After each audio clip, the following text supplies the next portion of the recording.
レールの問題かな。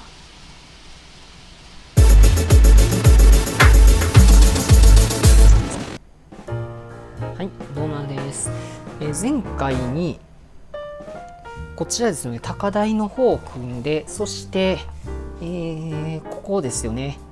低床ホーム、ね、と、駅舎の方と設置したんですけども、その奥の方ですね、トミックスのレールでこんな感じで高台の駅からそのまま高架に入って、最初に作った地上駅の裏側にこう高架線を引いていってというような形で、そしてこうぐるっとまた高台に戻ってくるっていうような形の配線、ちょっともう一気にレールの方を先に敷設しました。で、今から試運転ということでやっていこうと思います。で、走らせるのはこちらスイス鉄道の客車とイギリス鉄道の、800系ですね、こちらの方ちょっと走らせていこうと思います。で、こちらどちらも車両が、日本の在来線の20メートル級とかではなくて、それよりも大きな車両なので、この車両で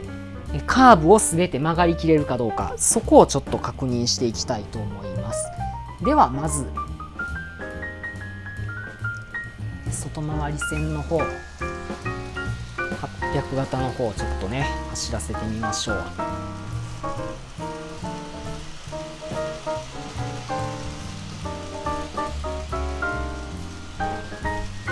ここからがちょっと怖いところなんですよね。こういう高さで走らせるのって初めてなんですよね。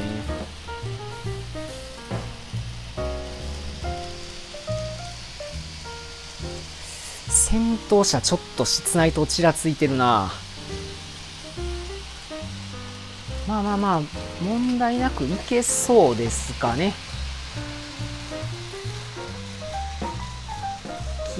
いけましたね。ちょっと心配なのはここですよね。ダブルスリップがあるっていうところで、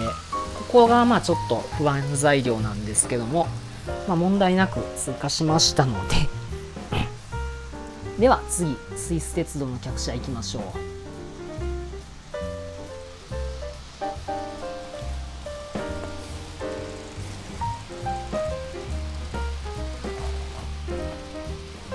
ここが若干上りになるんですけども、いけてますね。低速走行なんですけど問題なく。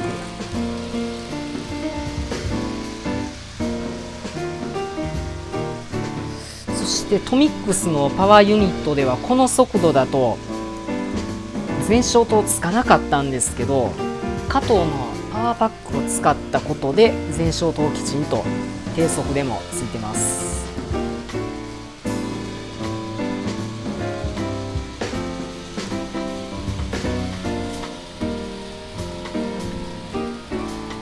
順調にいけてますね。そしてここから若干下っていってるはずなんですけど、あんまりそんな感じないですね。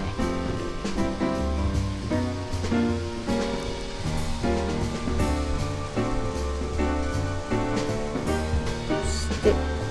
こが上りになるのかな。おっと、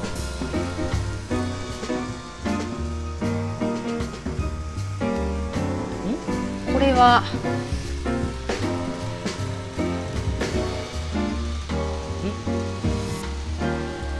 レールの問題かな。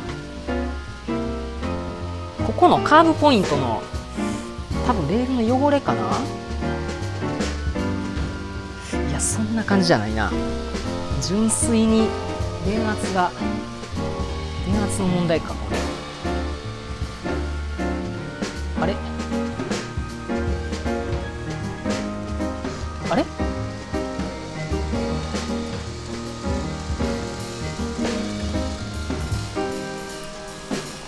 おかしいな。ああ、いったいったいった。あれなんだここ。ここすごく動きがギクシャクしてる。ここの部分がちょっと変ですね。はい、ということで、こちらの方、まずレールのクリーニングですね。レール表面のクリーニングを行って、さらにそれでちょっとダメだったので、ジョイナーをすべて接点復活剤を使ってクリーニングしました。これで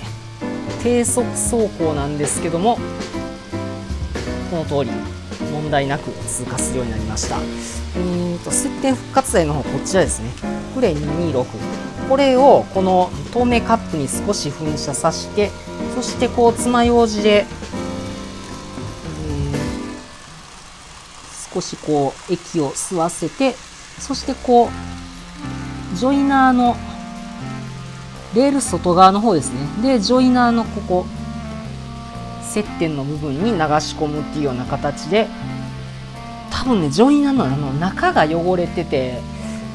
でここが完全に絶縁ジョイナー状態になってたっぽいので、それがまず解消したのと、あとは